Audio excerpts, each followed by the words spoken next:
Baik, kita mulai. Apa itu teori pengukuran klasik atau CTT ya, classical theory, classical test theory.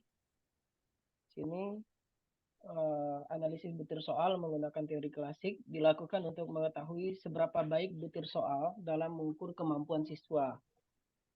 Dalam analisis ini, parameter seperti daya beda, tingkat kesukaran, dan reliabilitas akan diestimasi untuk memastikan kevalidan tes. Ya, maksudnya untuk memastikan bahwa tes itu berfungsi dengan baik, gitu ya. Sini istilah kevalidan ini sebetulnya kurang tepat ya. Nanti kita perlu betulkan. Baik, kita lanjutkan. Parameter yang diestimasi dalam analisis teori tes klasik. Yang pertama adalah daya beda butir. Pertama adalah daya beda butir atau daya pembeda, yaitu suatu parameter yang menunjukkan seberapa baik suatu butir soal dapat membedakan testi. Di sini responden ya, mestinya testi atau peserta tes yang memiliki kemampuan tinggi, sedang, atau rendah. Nah, biasanya kita kan kalau membuat soal ya, main dibuat saja begitu ya. Tidak mempertimbangkan soal itu memiliki daya beda yang tinggi, sedang, atau rendah, tidak bisa kita biasanya tidak terlalu diperhatikan oleh para guru ya. Mestinya ini harus menjadi perhatian supaya apa? Supaya kita bisa memberikan perlakuan atau treatment yang berbeda juga kepada siswa kita. Ketika kita sudah bisa mengklasifikasikan siswa pada ketiga kelompok tadi yang berkemampuan tinggi, yang berkemampuan sedang, dan berkemampuan rendah. Karena bagaimanapun namanya kita melakukan asesmen atau penilaian kepada siswa kita, kita juga harus mengetahui ya, dan konsep penilaian yang baik itu kan adil ya, fairness. Dia harus adil, begitu ya, harus adil. Dan ketika kita sudah mendeteksi ada siswa yang berkemampuan rendah, mestinya seorang guru itu dia harus memberikan perlakuan atau treatment khusus untuk siswa yang berkemampuan rendah. Tidak boleh dipukul rata. Ini kadang guru itu di sekolah perlakuannya dipukul rata antara siswa yang berkemampuan rendah, sedang, ataupun tinggi. Ini kan bermasalah ya kalau kayak gitu. Nah, jadi maka para ahli psikometrika itu merumuskan suatu instrumen tes yang bisa membedakan kelompok tadi. Biasanya kalau kita ingin mengetahui kemampuan awal daripada peserta didik kita, biasa dilakukan pretest, ya, pretest. Nah, kalau kita sudah lakukan pretest, nanti kita bisa mengetahui kemampuan awal. Dan terkadang pretest itu juga digunakan untuk menempatkan siswa pada grup atau kelas tertentu. Nah, kadang yang kelompok rendah diberikan kelas tertentu, kelas khusus misalnya, nanti perlakuannya juga perlakuan khusus, gurunya juga guru-guru yang khusus. Yang kelompok sedang, begitu juga kelompok tinggi juga begitu ya. Nah, kalau yang kelompok yang sudah pinter semua atau tinggi semua, biasanya perlakuannya tidak sama dengan yang tidak memiliki kemampuan yang lebih tinggi atau sedang begitu ya. Kemudian parameter yang kedua itu adalah tingkat kesukaran. Nah, ini penting ya. Tingkat kesukaran menunjukkan seberapa sulit suatu butir soal dan dilihat dari persentase jawaban yang benar. Nah, ini tingkat kesukaran itu dilihat dari persentase jawaban yang benar. Para ahli sepakat jika persentase jawaban benar berkisar antara 30% sampai 70%, 0,3 sampai 0,7, maka butir soal tersebut mempunyai tingkat kesukaran yang baik. Maksudnya ini tingkat kesukarannya sedang ya kalau segini. Tapi kalau persentasenya di bawah 30 biasanya tidak baik. Nanti akan kita sampaikan threshold, ambang batas atau cut off skornya ya. Nah, ini hanya acuan secara umum, secara garis besar. Nah, ini penting karena seorang guru juga dia harus membuat soal itu yang memiliki tingkat kesukaran yang bervariasi. Kalau sekarang itu ada soal lot dan hot, apalagi kurikulum merdeka, itu sangat diperhatikan persoalan kontekstual atau authentic assessment. Nah, jadi seorang guru yang bijak itu dia bisa mendesain soalnya. Misalnya soal nomor 1 sampai 5 itu mudah, 5 sampai 7 itu sedang. Kemudian sisanya 2-3 soalnya itu sulit, misalnya seperti itu ya. Kalau dia 10 soal, nah, jangan dia main buat saja soal semau dia. Berarti guru itu tidak mengerti konsep asesmen. Nah, para guru yang mengerti konsep asesmen harus bisa memplotting siswanya pada eh, soal yang kita bisa kondisikan, ya. Nah, soalnya bisa kita kondisikan sehingga betul-betul soal itu bisa mengukur apa yang ingin diukur, yaitu keberhasilan siswa. Nah, kemudian parameter berikutnya adalah efektivitas pengecoh atau distraktor. Kita biasanya membuat soal pilihan ganda. Saya sering menemukan orang yang tidak pernah belajar membuat instrumen tes, itu pengecohnya itu kadang mudah ditebak ya. Misal soal matematika, ya jawaban yang benar itu kontras sehingga orang-orang yang jeli, siswa yang jeli itu bisa menebak jawaban walaupun dia tidak tahu sama sekali. Istilah dalam ilmu pengukuran itu guessing. Guessing itu dia untung-untungan menebak. Ada yang orang yang eh, apa ya, orang yang bejo itu yang beruntung. Kadang skornya tinggi padahal dia tidak tahu apa-apa. Yang salah siapa? Yang salah guru. Mendesain soalnya salah. Kalau Bapak Ibu pernah tes TOEFL, nah, tes TOEFL itu kan tidak bisa ditebak-tebak ya.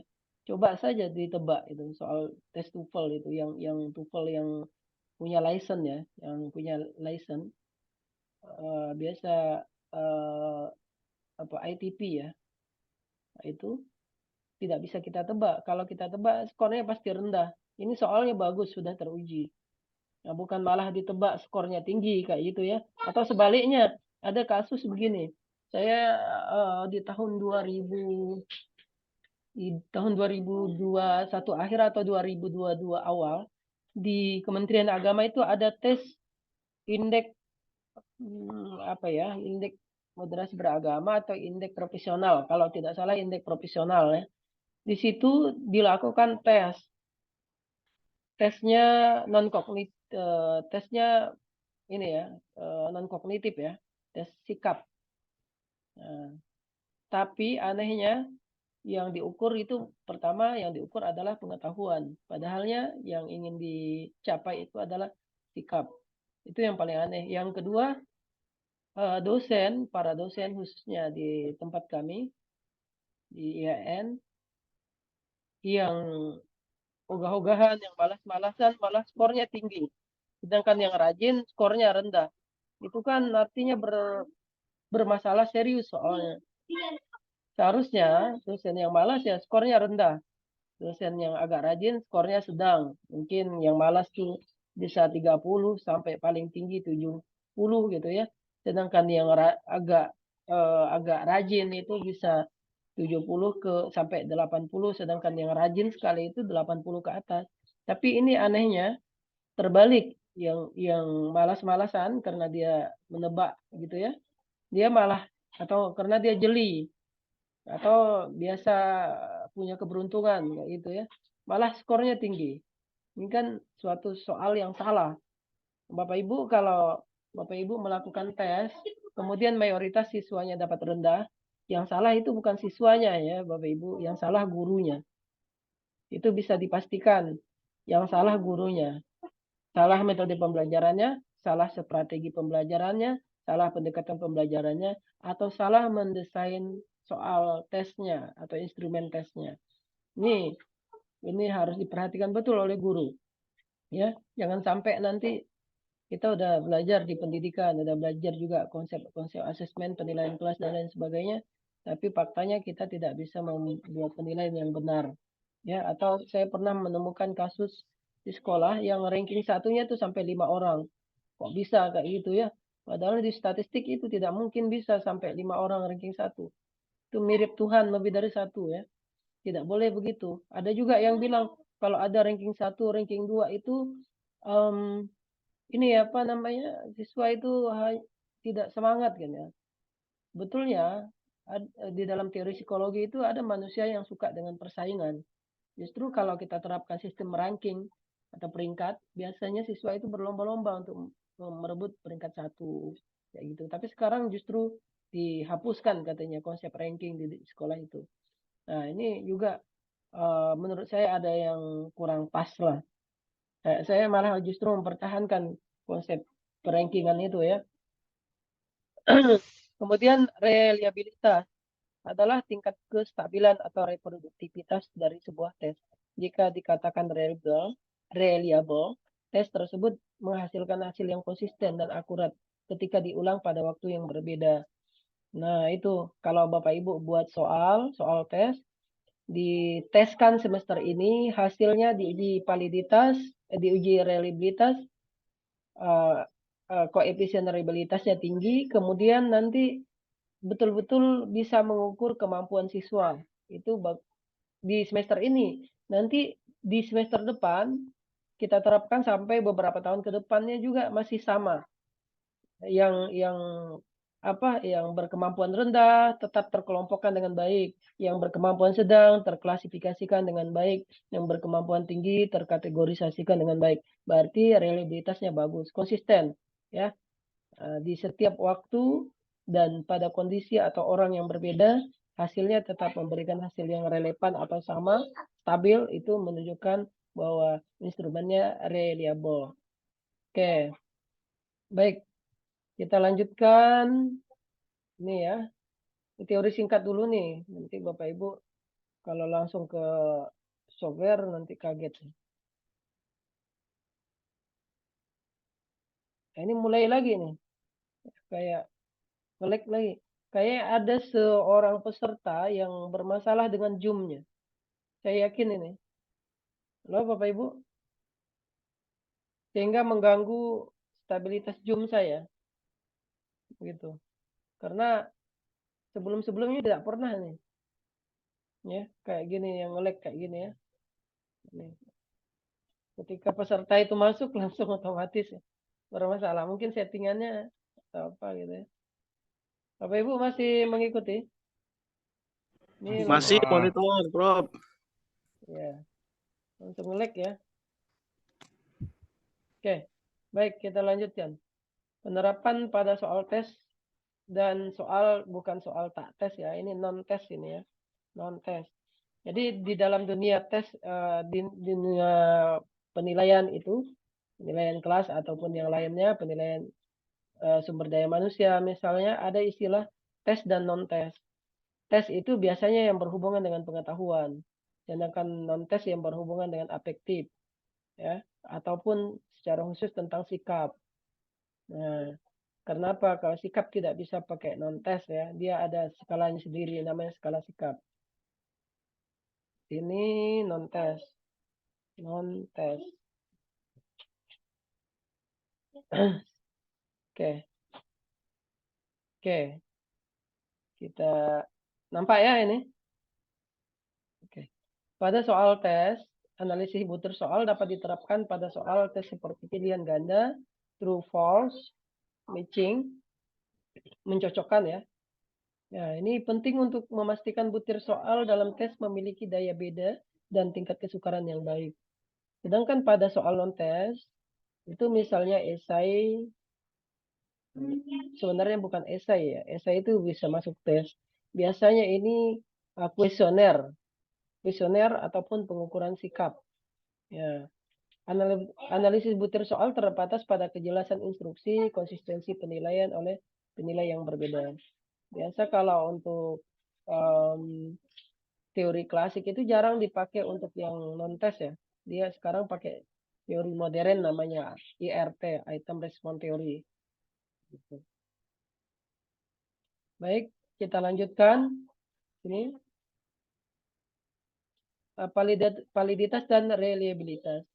Tadi sudah saya singgung tentang reliabilitas. Itu tentang konsistensi alat ukur ya. Sedangkan validitas itu menunjukkan seberapa tepat sebuah instrumen mengukur instrumen pengukuran mengukur apa yang ingin diukur.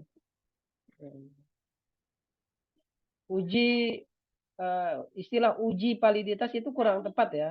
Perhatikan Bapak Ibu, jangan pernah gunakan uji validitas, tapi pembuktian validitas.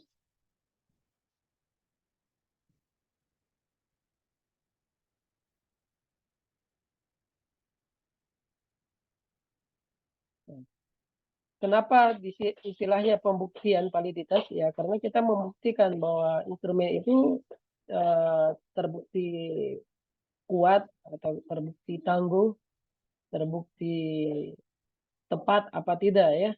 Itu makanya diistilahkan dengan pembuktian validitas, bukan uji validitas. Kalau ada skripsi yang menggunakan uji validitas berarti salah ya. Itu dipastikan salah. Salah istilah.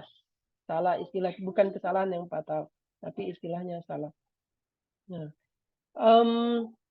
validitas itu dapat dibuktikan dengan berbagai pendekatan, bisa menggunakan pakar, ya validitas pakar, atau validitas konstruk, korelasional. Ini sebetulnya ada yang kurang tepat ya kalau menggunakan korelasional. Walaupun ada istilah validitas prediktif, itu bisa menggunakan korelasional. Tapi hindari penggunaan korelasional dalam pembuktian validitas. Biasanya daripada menggunakan korelasional, lebih baik menggunakan validitas pakar. Untuk yang validitas konstruk ini bisa menggunakan CFA, confirmatory factor analysis. Baik, reliabilitas tadi sudah. Kemudian threshold atau ambang batas. Threshold atau ambang batas ini perlu disepakati, dan sini sudah disepakati oleh para ahli ya. Perlu kita ketahui, tingkat kesukaran itu dianggap sukar, kesukarannya lebih rendah dari 0,3. Jika tingkat kesukarannya lebih rendah dari 0,3. Sedang jika 0,3 sampai 0,7 atau 30% tadi ya yang saya sebutkan, 30% sampai 70%. Dan sulit jika lebih besar dari 70%. Nah, sedangkan reliabilitas dianggap mempunyai reliabilitas yang baik jika koefisien reliabilitas lebih besar dari 0,7 sebetulnya ya. Nah, ini kalau menurut Nunwali itu 0,7. Ada juga yang 0,6 begitu ya. Itu tergantung ahlinya, tergantung pakar yang kita rujuk. Tidak ada masalah ya. Kemudian untuk daya beda dikatakan tinggi jika lebih besar dari 0,3. Sedang jika berkisar antara 0,2 dan sampai 0,3. Rendah jika kurang dari 0,3. 0,3 atau negatif ya, biasanya begitu. Nah, validitas, oke, tadi tidak usah kita bahas lagi. Ini ahli pengukuran yang berbicara tentang teori klasik, ada Fornell and Larker, ini bisa di-download di Google Scholar. Teori karya-karya beliau. Kemudian ada Feld. Ketika kesukaran adalah ukuran seberapa sulit seseorang menjawab pertanyaan itu dan korelasinya berkisar antara 0,0 sampai 1. Ini menggunakan korelasi poin biserial ya, bukan menggunakan korelasi product moment ya. Kemudian PEL itu daya beda dan validitas tes dikorelasikan terhadap tingkat kesukaran menggunakan kriteria decision consistency coefficient. Nah, Wright Master ini juga bisa di-download, ada bukunya dan juga ada karya lainnya. Reproduktivitas alat adalah kunci untuk mengukur keandalan atau reliabilitas menggunakan formula teori klasik atau CTT. Oke, ini buku-bukunya. Bapak Ibu bisa cari di Google Scholar atau di tempat lain. Nah, istilah lain dari teori klasik itu dalam bahasa Inggrisnya apa? Classical test theory. Classical test theory. Oke ya, atau disingkat dengan CTT. Gitu. Nanti saya bagikan. Bapak Ibu masih mengikuti? Masih, Pak. Baik. Masih, Pak. Sekarang kita akan Ya, Pak. untuk menguji validitas, maksud saya untuk menguji soal pilihan ganda. Ini soal pilihan gandanya bentuknya seperti begini ya. Saya tunjukkan dulu.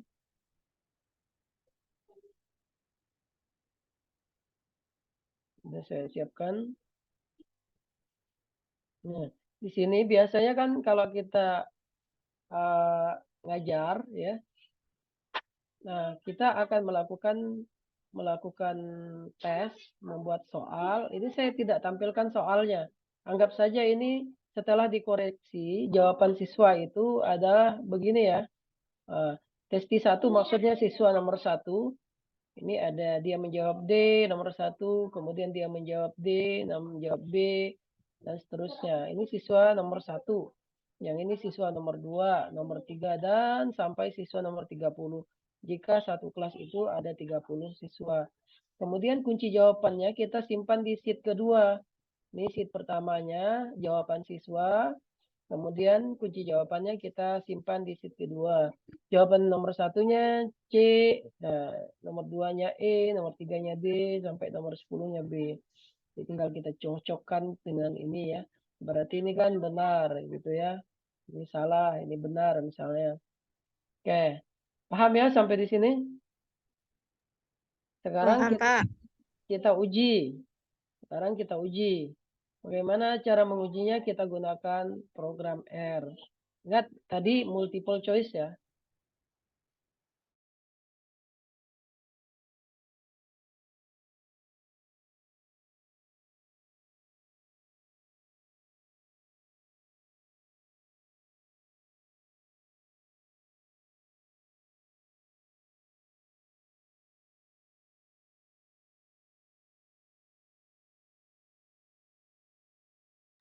Oke, kita jalankan CTT-nya menggunakan R ya. Ini saya sudah siapkan sintaknya. Bapak Ibu, kalau sintak saya dijalankan di komputer Bapak Ibu pasti error. Kenapa? Karena foldernya berbeda ya. Menyimpan foldernya tempatnya berbeda. Makanya Bapak Ibu tidak bisa langsung dieksekusi. Ya, harus diatur dulu. Harus diatur dulu. Ini saya copy Bapak Ibu beserta latihan untuk tugas nanti. Ini saya copy ya. Saya kirimkan dulu biar sama-sama bisa mencoba ke sini. Satu.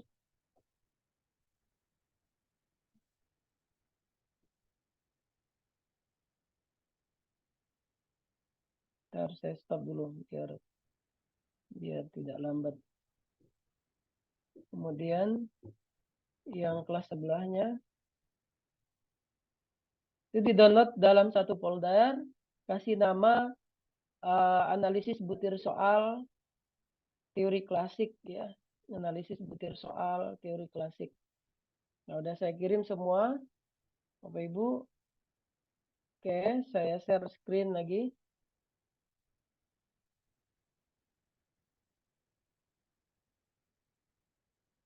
Nah, ini kita sudah jalankan sintaknya, program R. Saya jelaskan sedikit sintak-sintak ini. Oke. Nah, perhatikan Bapak Ibu sintaknya. Pertama kita harus memasang paket analisis ya atau library. Nah, paketnya namanya yang pertama adalah read Excel untuk membaca file Excel kita karena tadi jawaban tes tadi berupa Excel. Kemudian CTT singkatan dari Classical Test Theory. Ini nama paketnya. Kemudian write text XL ini untuk menyimpan paketnya ke dalam format Excel. ggplot itu untuk membuat plot ability atau kemampuan siswa. Nah, Bapak Ibu masih mengikuti ya? Soalnya ini sunyi sekali ya. Monitor, Pak, monitor. Mengikuti, Bapak. Ikuti Pak, ikut Pak. Saya besarkan. Oke. Oke. Iya, Pak. Kemudian di sini ada list of package. Mengapa ada tanda panah ke kiri begini? Maksudnya ini C ini menunjukkan apa namanya ya, komponen atau bisa juga disebut konstanta gitu ya, ataupun komponen, nah gitu ya. Tapi tidak perlu dipikirkan nah ini ya. Yang penting ikuti saja sintak ini. Nah, ini namanya, nama ini bisa diganti ya. List paket ini bisa diganti. Nah, kemudian for ini tidak usah diotak-atik. Oke, kemudian dipanggil setelah diinstal, dipanggil library-nya, paket yang ingin kita gunakan. Pertama adalah Red Excel tadi, library CTT. Ini tidak boleh salah. Kalau huruf kecil harus huruf kecil. Kalau huruf besar harus huruf besar. Semua kayak gitu. Kemudian set WD. Set itu artinya pengaturan, WD itu working directory. Working directory itu direktori kerja. Tanda petik C ini adalah alamat daripada data saya. Di mana saya mendapatkannya? Cara mendapatkannya adalah begini Bapak Ibu, sebentar. Ini saya ingin minimize tapi tidak bisa. Loh? Bapak Ibu? Hadir, Pak. Hadir, Bapak. Hadir. Bentar, ini jadi berat kayak gini. Minimize dulu. Oke. Nah, kita mendapatkan ini ya, path directory ataupun jalur ataupun alamat. Ini nampak ya? Yang C user ini. Halo? Halo? Ini nampak kan? Ya, kelihatan, Pak. Kelihatan C user dan lain sebagainya. Itu cara mendapatkannya begini Bapak Ibu. Nah, di sini klik file ini ya. Klik file. Kemudian nah, di sini titik 3 di kanan ini titik 3-nya setelah kita klik file. Nah, perhatikan kursor saya ya. Warna putih gambar telunjuk itu jari itu. Nah, klik titik 3 di kanan. Setelah itu cari lokasinya. Lokasi penyimpanan tadi. Saya kan lokasinya di sini, mengajar analisis data. Kemudian dibuka. Nah, untuk men-setting ini, kita klik gambar gear. Kita copy folder path to clipboard. Nah, kita copy paste ke sini. Nah, ini misalnya tidak ada ya, kosong gini. Berarti kita langsung Ctrl P ataupun klik kanan paste. Nah, di sini. Ya. Nah, di sini foldernya berarti working directory-nya berada pada folder C.2 user admin OneDrive desktop mengajar analisis data. Oke. Kemudian untuk membaca filenya, nah ini kan ada dua. Tadi ada jawaban, ada kunci. Jawabannya di sheet 1 ya, sheet 1 ya, Excel tadi. Sedangkan kuncinya di sheet 2. Dari mana Pak melihatnya? Gitu ya. Oke, sekarang nama filenya. Nama filenya adalah nama filenya tadi ini ya, kita masuk sorry, ternyata ada yang kurang tadi ya. Harusnya kita klik di sini dulu. Copy ini ya, copy. Nah, copy.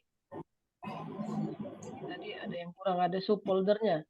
Harus lengkap subfoldernya, tidak boleh ketinggalan. Nah, ini ada subfoldernya masuk. Oke. Kita ambil datanya yang Excel ya, bukan yang CSV.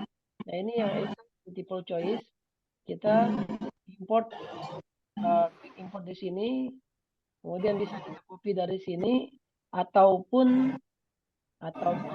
ini tutup saja.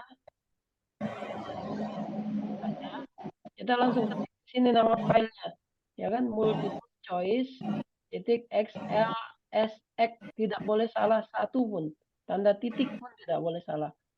Sheet 1 karena dia berada di sheet 1 ini, kalau kita buka ini masuk ke foldernya biar Bapak Ibu lihat datanya tadi. Ini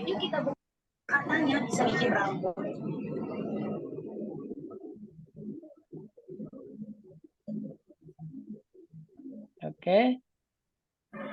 Nah, ini di sheet 1 ya.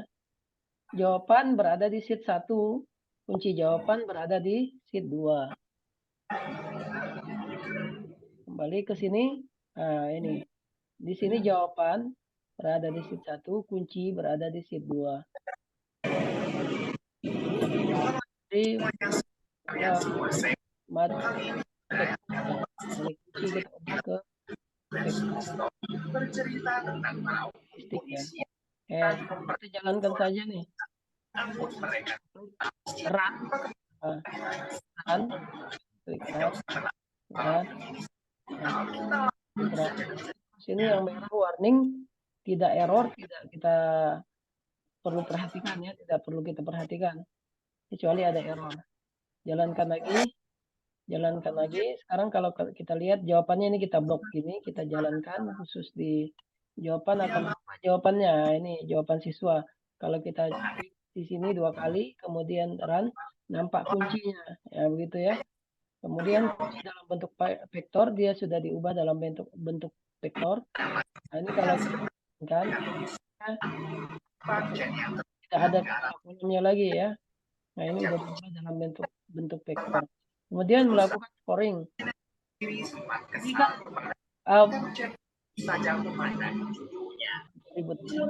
harus saya oke. Kita kan harus mengoreksi istilah dalam R ini scoring, kita berikan skor. Yang salah kita berikan 0, ya kan? Yang benar kita berikan 1. Tapi melalui R kita tidak perlu koreksi karena akan otomatis dikoreksi. Tinggal kita begini saja, kita jalankan saja, cocokkan antara kunci dan jawabannya, dan akan otomatis ada skornya. Begini, kita klik run di sini, pas kursor kita di sini ya. Nah, klik run, nah, di sini akan muncul penjelasan. Kalau warnanya warna biru berarti sukses runningnya. Sekarang kalau kita melihat skor, bisa kita tulis gini, print score, my score. Nah, kita print my score. Ini tinggal kita jalankan lagi. Ada yang salah? Salah ya, salah tulis. Nah, kalau salah tulis dia otomatis tidak akan keluar hasilnya. Nah, kita jalankan. Nah, ini sudah berupa hasil siswa. Nah, berarti siswa pertama salah nomor 1. Nomor 2 salah, nomor 3 sampai dia hanya betul 1 saja siswa yang pertama. Begitu ya. Sudah dapat. Sekarang kita estimasi reliabilitas. Jangan gunakan kata uji reliabilitas dan uji validitas ya. Kalau validitas itu namanya pembuktian validitas. Kalau reliabilitas itu namanya estimasi reliabilitas. Sekarang kita mengestimasi reliabilitas. Kita klik di sini, pas di sini ya. Tapi tidak perlu diblok. Pas dia berkedip-kedip saja langsung kita run. Nah, you will find additional option. Nah, di sini udah reliabilitas result. Kalau ingin menghasilkan itu, menghasilkan reliabilitas result, ini kita copy, kemudian kita ketik lagi print. Nah, buka kurung. Nah, nanti akan dapat hasilnya. Nah, ini dapat koefisien Cronbach alpanya. Koefisien Cronbach alpha. Mengapa saya menggunakan Cronbach alpha? Karena Cronbach alpha itu dia powerful untuk dalam berbagai kondisi data. Biasanya kan pakai Corda Richardson, KR21, KR22 gitu ya. Ada lagi yang lainnya, Spearman Brown atau metode lainnya. Plagnan kalau tidak salah namanya. Ada lagi yang lainnya ya. Itu banyak model ataupun pendekatan reliabilitas. Nah, kita menggunakan reliabilitas Cronbach alpha atau alpha Cronbach. Nah, ini belum hasil akhir ya. Kita lanjutkan saja, kemudian menghitung korelasi. Nah, sebagian orang ini korelasi item dengan skor ini dianggap sebagai koefisien ataupun bukti validitas. Ini bukan ya. Bukan bukti validitas. Nah, kalau kita mau print bisa print Nah, ini kita copy ke sini. Nah, kita copy, kemudian kita paste ke dalam kurung, kita jalankan. Kita jalankan. Nah, ini korelasi item total. Ingat tadi saya katakan ini bukanlah uji validitas. Uji validitas bukan pembuktian validitas ya. Pembuktian validitas yang benar adalah bisa menggunakan CFA, confirmatory factor analysis, ataupun analisis butir, maksud saya analisis pakar ya, expert judgment, menggunakan panelis. Jadi panelis atau pakar itu menilai butir soal kita, nanti kita hitung content validity rasionya atau CVR-nya, namanya validitas isi, pembuktian validitas isi. Baik, kemudian item analisisnya di sini, item analisis yang lengkap ini ya, kita jalankan. Sintak ini tidak usah dipikirkan, biarkan saja, tidak usah juga dirubah. Oke, kalau kita jalankan, kalau ingin melihatnya sama tadi ya, kita copy ini, kita ketik print, habis itu kita jalankan, jalankan. Nah ini hasilnya, tapi masih muncul, ternyata munculnya Chrome Alpha ya. Kita lewatkan saja, kita langsung ke sini. Item destructor, pengecoh ya. Nah ini pengecoh, pengecohnya. Nah ini sudah dapat ya. Nah ini Bapak Ibu bisa lihat di sini. Nah kuncinya yang ada tanda bintang ini adalah kunci ya. Nah ini ada kunci. Kemudian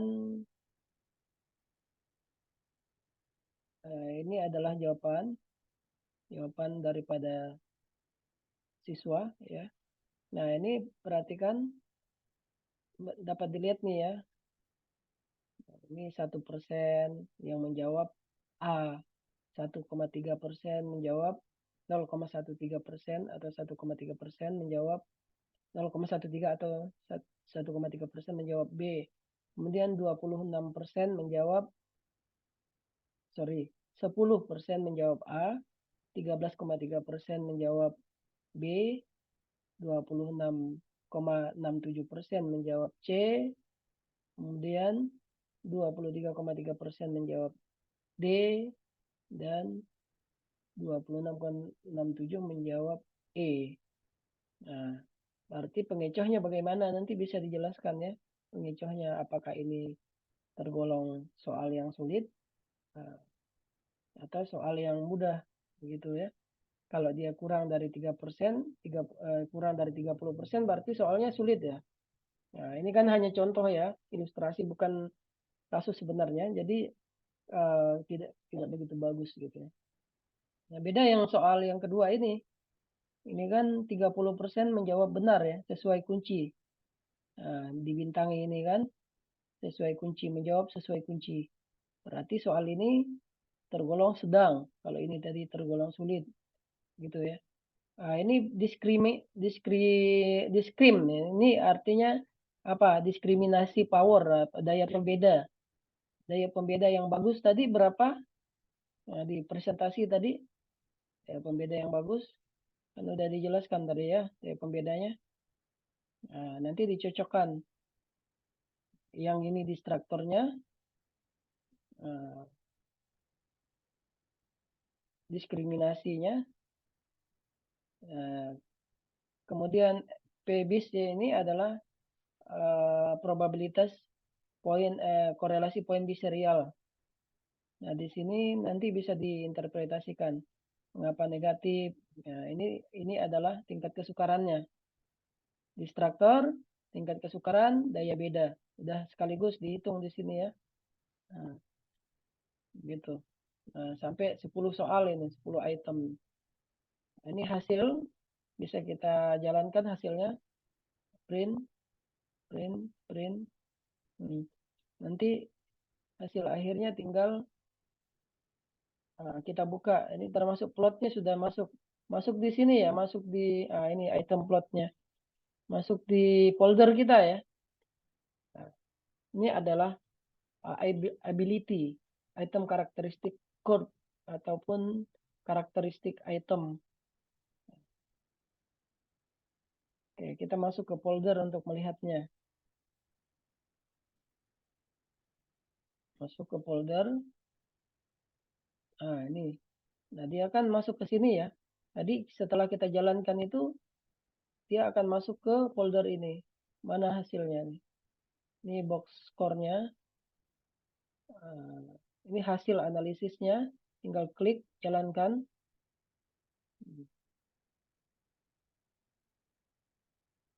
Nah, di sini ada reliabilitasnya. Karena ini kan kurang dari 0,6 atau 0,7 tadi. Berarti tidak reliable. Analisis item per butir tadi. Nah, ini distraktornya. Tapi ternyata ini ditampilkan satu-satu ya. Oh ya, semua ini ya. Ini kan ke samping kanan ya. Nah, korelasi item total yang kadang dipakai untuk validitas tadi yang saya bilang. Nah, ini ya. Nah, Bapak Ibu nanti dicoba, kemudian disandingkan dengan presentasi ini tadi. Kan tadi ada threshold-nya ya. Nah, coba kita sandingkan. Kalau kita sandingkan, bagaimana nih menginterpretasikannya? Nah, kita jalankan yang hasil ini tadi di sini, ya kan? Nah, gimana threshold-nya? Threshold itu standar acuan ya. Ibarat kita tes kesehatan itu dianggap darah tinggi itu kalau melampaui berapa per berapa. Nah, begitu juga statistika. Ada kriteria kayak mengapa Muhammadiyah sama NU atau pemerintah tuh berbeda menetapkan awal bulan Komariah atau Hijriah itu karena kesalahan ketidaksepakatan pada kriteria. Saya katakan tadi, reliabilitas itu disepakati oleh non-wali ataupun ahli di bidang pengukuran itu 0,7. Jika di bawah itu kurang valid, jika di atas itu sangat valid. Nah, begitu. Ya, nah, ini 0,7 untuk reliabilitas ya. Nah, ini tingkat kesukaran tadi kita lihat di sini di item analisis. Dari mana Pak melihatnya di poin di serialnya ya? Item 1 0,1 berarti dia masuk apa? Berarti dia sukar ya kan? Nah, PBIS-nya. Kemudian kalau dia kesukaran lebih rendah dari 0,3 maka tergolong sulit. Kemudian jika sekitar 0,3 sampai 7, sedang 0,7 maka sedang. Nah, berarti ini sulit, ya kan? Nah, ini sedang, item ke-7 sulit, banyak yang sulit ya. Nah, untuk daya bedanya ini di mana daya bedanya tadi di sini kan? Nah, di struktur ini. Nah, lihat di sini daya bedanya. Nah, daya bedanya kita perhatikan nih. Jika lebih besar dari 0,3 berarti daya bedanya tinggi. Ya kan? Jika berkisar antara 0,2 sampai 0,3 rendah. Dan jika kurang dari 0,2 sedang ya. Jika kurang dari 0,2 itu rendah. Kita lihat di sini 0,1 berarti opsi A pada soal nomor 1 ya kan? Opsi A pada soal nomor 1 itu tidak bisa maksudnya memiliki daya pembeda yang rendah. Tidak bisa membedakan antara siswa yang cerdas, yang kurang cerdas. Opsinya rendah gitu ya. Kemudian 0,2 sampai 0,3 itu sedang. Ini berarti sedang. Tidak ada yang tinggi ya. Yang tidak ada yang tinggi. Kemudian apalagi yang belum ya?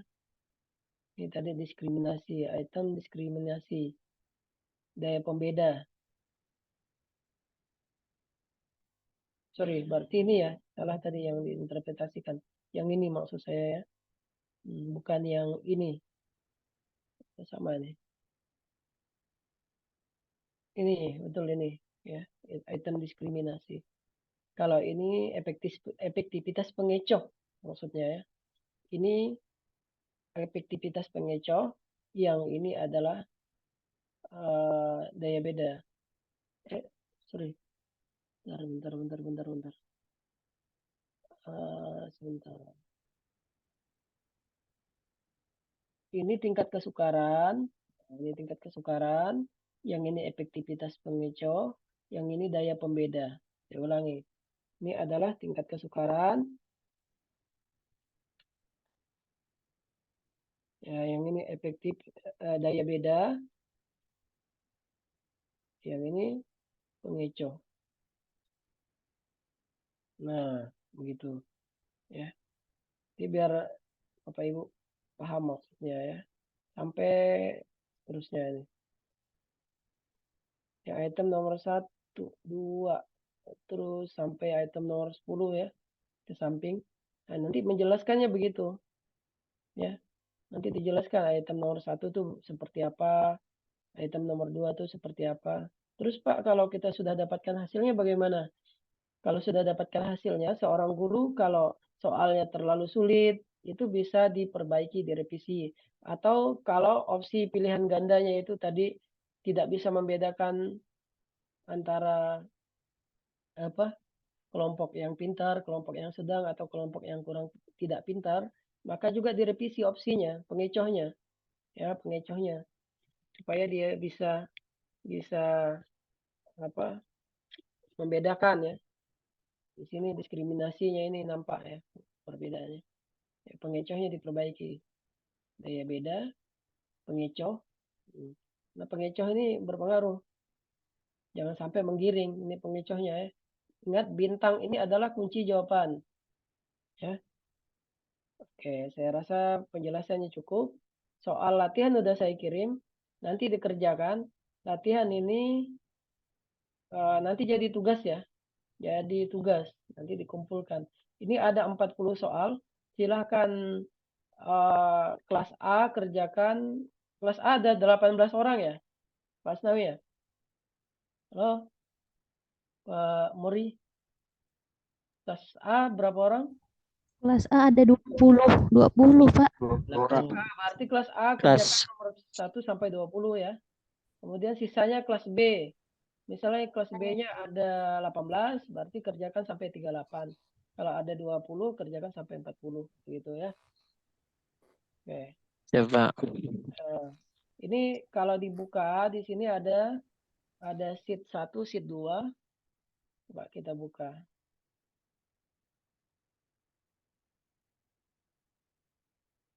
Nah, ada kunci ya.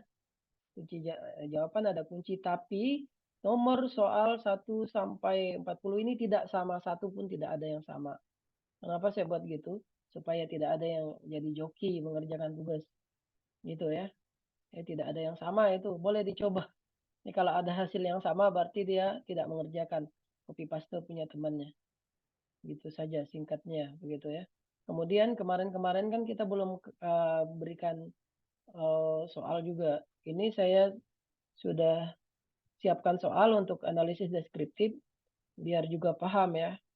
Analisis deskriptif nih. Nah, ini soalnya sama. Nanti dijadikan dalam bentuk makalah ya. Nah, ini kemudian instruksinya ini.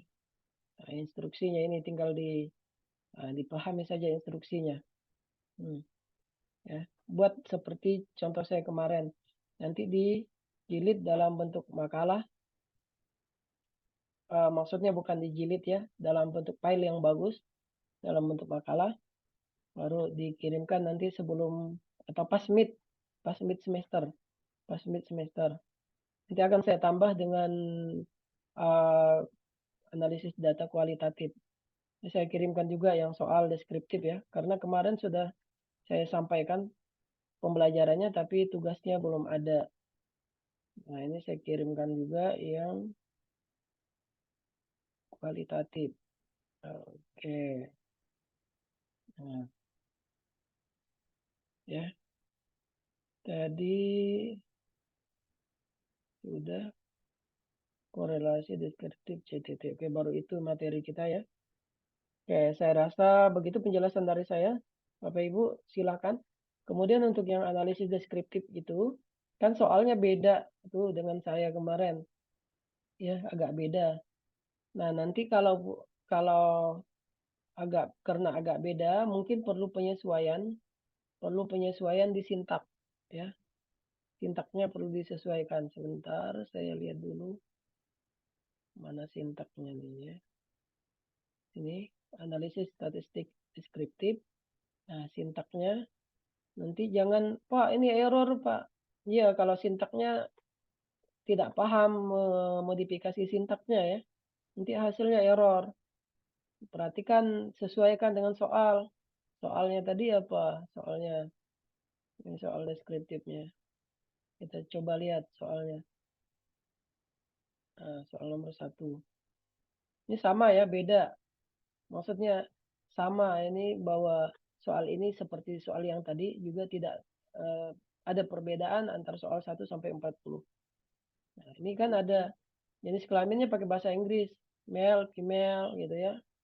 Penghasilannya juga ini dalam dalam jutaan rupiah gitu, tapi disingkat ya. Nah, ini juga harus disesuaikan ini kategorinya.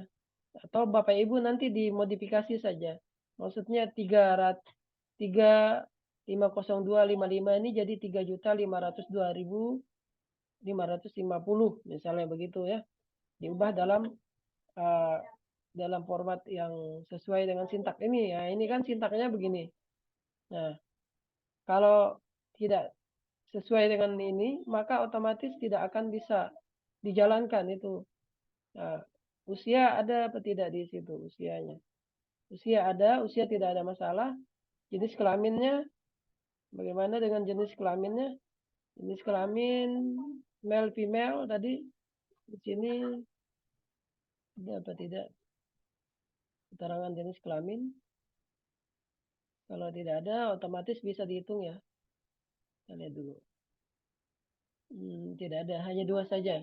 Berarti 2 ini saja yang perlu disesuaikan ya. Yang lainnya sudah bisa dijalankan. Gitu. Oke. Oke, silakan kalau ada pertanyaan. Ini saya stop. Harus saya